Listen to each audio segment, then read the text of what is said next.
This is gonna piss some people off, but fuck it. So the other day, I was hanging out with a friend and they told me that they watched one of my videos around not being able to have the capacity to care about all of the problems in the world.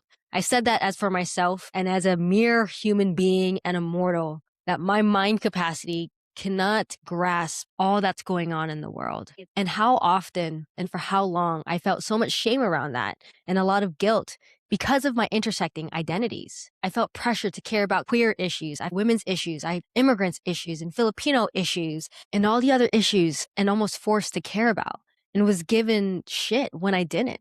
And it's taken me a long time to be firm in myself and be like, this is what I care about. And you can't shame me or force me to care about the things that you care about. Because if we all cared about the same thing, there would be an imbalance in the universe. Imagine if we all cared about the animals, pollution, hunger. I think in theory, it makes sense. Like, yeah, we should all care about those things. Again, as a mere mortal, the capacity to care about all of it, you're asking for us to care about all of the issues? That is literally two sides of a coin. That's literally on two extremes, all or none. That's literally impossible. And so to give shit to others because they don't care about the same things that you care about, I just couldn't jive with. I couldn't understand it. And because of that, it kind of pushed me into a corner to not hang out in those spaces because oftentimes I found myself in conversations with people that would say a certain thing and do something differently. And I say this because it's really easy to say, oh yeah, like I went to the protest. Oh yeah, I went to the soup kitchen. Oh yeah, like I went to the large gathering. I put the time, energy, and effort into this large gathering, into this big decision. It took 2 hours, 6 hours, 12 hours of my day, okay? But what does that look like on a day-to-day basis? What does it look like in the micro decisions? What does it look like in your language? What does it look like in your conversation? More importantly, what does it look like in your being? I say this because as my friend was telling me how they watched that video and was also relating to me about also being a queer woman of color and feeling the guilt and shame from these groups and from these communities, she was telling me that her and her partner navigate politics differently. They navigate it through their purchasing power. They would rather boycott certain companies and certain businesses than go to the protests. And so then they were telling me about a queer couple that they hang out with, and they prefer to go to the protests and fight for the liberation of others. But then they end up telling me something really interesting. They told me that that queer couple isn't even out to their family and to most of their friends. And I couldn't help but ask, how can you go out there to fight to liberate others when you don't even feel liberated within yourself? And again, that's just the thing I couldn't understand and still don't understand. And it's like, it's literally the same with social media or Instagram. It's like you put all the stuff, the highlights, the things that you want to capture, the things that you want to tell, the big moments, the ones that look good on camera to contribute to the echo chamber of your algorithm, that you're speaking the same language and doing the same things and that you're fighting the same fight. Fair, do that. But a bigger question for me is, what does that look like on a day-to-day basis? In your language, in your words, in your thoughts, in your mind, in your actions, in the micro decisions.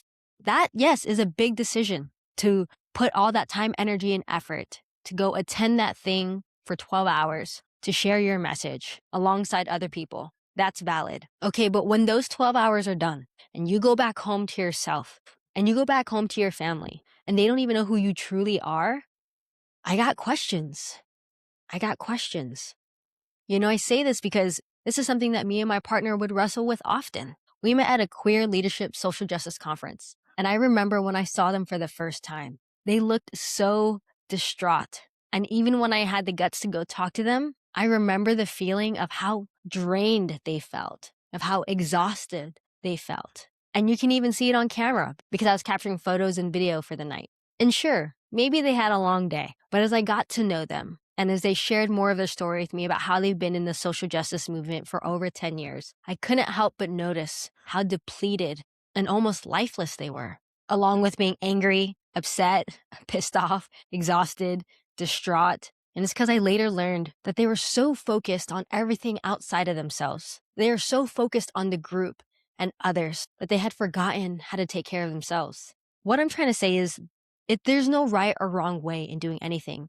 I'm not saying protesting is not the answer. I'm not saying purchasing power is not the answer. I think it's both. I think it's all. I think whatever works for you to whatever capacity you have. But what I'm questioning and what I'm concerned about is the congruency with the external and the internal. Look, I want liberation for all of us.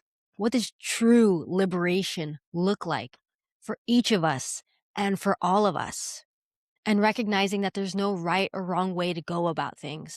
How can we create congruency in the big moments and in the small moments? How can you help liberate others after you've liberated yourself? Because again, what you do out there, what you do externally, what other people will see is just a moment.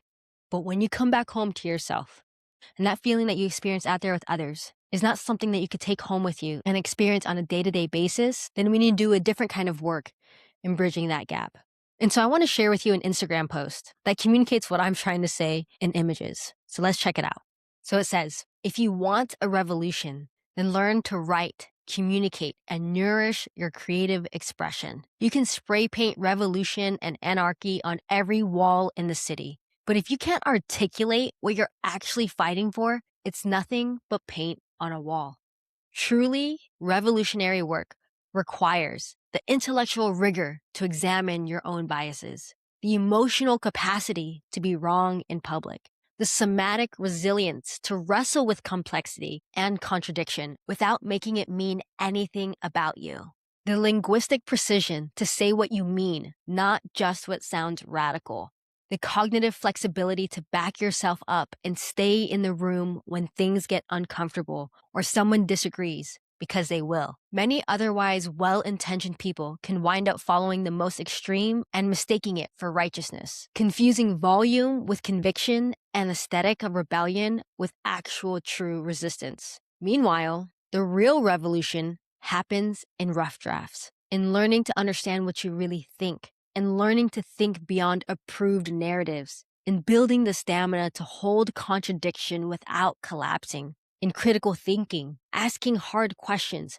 pushing back on a narrative that excludes whole groups of people. Every revolution began with someone who can articulate why the current reality was intolerable and what could replace it. When you name the problem, it's easier to see how to get from here to there. You do that with language. Then add the spray paint. So if you really want to change the world, start by changing how you use language. Change how you think about solving problems. Get comfortable with questioning yourself, your leadership, your family, your friends. Think creatively, critically, brutally, honestly.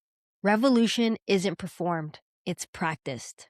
We need more people with creative resilience to imagine what comes next and the courage to articulate it while holding space for alternative views. We need people willing to use their art form to address nuance and complexity versus the quick sound bites that result in the largest dopamine hit. We need more people with creative tools to decide themselves what they think, believe, desire, and feel, instead of waiting for someone else to tell them.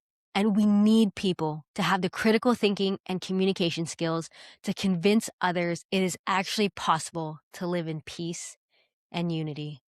Literally, that is all of what I'm trying to do in my personal life, but also wanting to build with the Creator Leadership Academy. I'm smiling so hard because to see this post again, to feel affirmed in my values and what I believe in, and to be reminded and encouraged of the work that I'm doing, showing up on this video, practicing my communication skills, practicing my critical thinking skills, practicing my creative skills, and wanting to experience true revolution and liberation on the daily, in the rough drafts, in the language that I use, and to use these skills to work towards peace and unity. And so again, I'm not here to tell you what's the right way or the wrong way to go about change. I think it's all necessary. I think it's important for all of us to just care, to care about what we care about, and to do something about it by communicating it, by creating it, by gathering with the people who want to build with you, who want to build a new narrative, a new story, a new platform, a new way of doing things. But the thing is, and to not shame and guilt people for not caring as much as you do. They just care in a different way. They take action in a different way. They express it in a different way.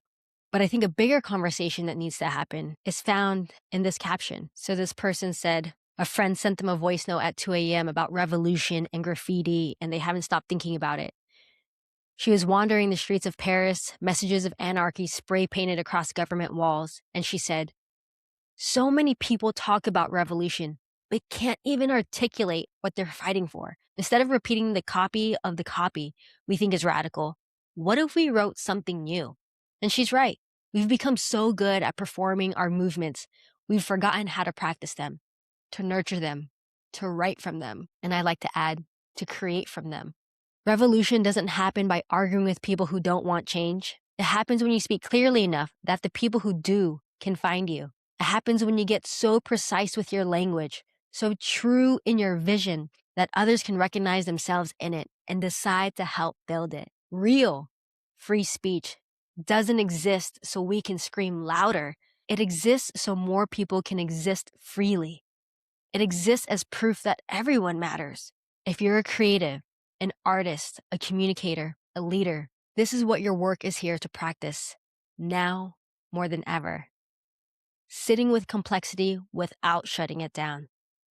Stamina for disagreement without dehumanization. Articulating what you're for, not just what you're against. Understanding that accountability isn't persecution, it's relationship. We believe artists, writers, creators can change the world. We believe they already are. And we believe the ones who do it best are the most precise. They can hold nuance without betraying the movement. They can imagine futures that include everyone's freedom, not just their own. That's why their work catches. That's why it lasts. And then their offer. But I'd like to add ours in there. That's who the Creator Leadership Academy is for. Not people chasing performance or trying to go viral, but those willing to expand what's possible through practice. Those willing to learn what they think so they don't rely on being told by someone else. Those willing to take their creative practice as seriously as they do the gym, their diet, their personal development. And I'd like to add for the Creator Leadership Academy, not only your creative practice, but also your mental practices and your spiritual practices through rhythm, through devotion. We begin October 20th. I'm just thinking, can I get something up for the Creator Leadership Academy by October 20th? Come write the world you want to live in and comment for details. No, but seriously, if you are interested in starting the Creator Leadership Academy, please comment "I'm ready" below, and I am more than happy to begin creating something for us to get started. I mean, these videos are a start. These are my rough drafts of continuously practicing my critical thinking skills, my communication skills, and my creativity skills. And so if those are skills that you're interested in working on, then that's what it's about in the Creator Leadership Academy. But beyond that, bringing it back to all these queer couples and how we choose to take action. Again, there's no right or wrong way in how we do it. But what's even more important is how we be. So if anything, for that couple and for anyone that's out in these streets, I hope as we continue to fight for liberation for others, but that it's because we're liberated ourselves. And look, it's not going to happen overnight. Heck, it might take the rest of our lives. But it's in the practice of bridging the gap, not only between what we do and who we be, but also with each other, and continuously to fight for peace and oneness. And to top this all off, because it's me, let's go ahead and look at the word liberate and liberation to know what we're actually fighting for and what we're articulating and communicating. Whoa! Liberate. Set someone free from a situation, especially imprisonment or slavery, in which their liberty is severely restricted. Free from enemy occupation. Release from a state or situation that limits freedom of thought or behavior. Free from rigid social conventions, especially those concerned with accepted sexual roles. Release as a result of chemical reaction or physical decomposition. Liberation. The act of setting someone free from imprisonment, slavery, or oppression. Release. Freedom from limits on thought or behavior. Freedom from limits on thought or behavior. Yeah, y'all. It's both. And I will just sit here right now that I believe that my fight and the ways that I want to help liberate others is first and foremost by liberating myself. So at this point in time, you will not find me in the streets. You will not find me in the protests. You will not find me participating often in those kinds of ways of protesting. For me, my practice is liberating myself from my own limits on my thoughts and behaviors, recognizing because of all of these intersectional identities, I've felt restricted because of them. And for me, if I feel restricted within myself, how can I release others? If there's a war in my mind, body, and spirit that I'm fighting every single day, how in the world can I fight the war out there? That's my positionality, y'all. I just wanted to be honest, open, and transparent about it. And again, there's going to be people that disagree with me. There's going to be people who want to fight me on that. There's going to be people that got something to say. And for too long, I was hiding and afraid to show up anywhere, whether online or in person, because I knew that my own personal practices rubbed shoulders against a lot of people in those rooms, that my approach was different from others. And so now I'm at a place where that's okay. If you have different practices and approaches to politics, to the way that you protest, and to liberation, what matters more is that you have them because it means that you care. And in a world right now where it's really easy to not care because it seems like it's all going to shit anyways, the fact that you care, the fact that you're trying, the fact that you're putting in effort, that in itself is already more than enough. And so I hope that that idea liberates you from any shame or guilt that others have put on you, or the shame and guilt that you've put upon yourself. And that from this moment forward, you no longer have to be held down by that. You no longer have to feel restricted by that. That you have permission to liberate yourself, not only on the physical plane, but also in the mind and in the spirit. And just recognizing if you feel liberated in this home, in this space, in this body, you'll be liberated anywhere. Thank you for your time and attention if you got to this point in the video. I know that this is a big topic and it can be an even bigger conversation. I would love to have that conversation with you. I'd love to learn more about the nuances. I'd love to learn more about the gray areas. I'd love to know more about the contradictions. So if that's something that you're interested in doing in a loving, peaceful, harmonious way, feel free to DM me on Instagram at IamKShort, and we can continue the conversation over there. All right, y'all. Thank you so much for watching, and I'll see you in the next video. Bye now.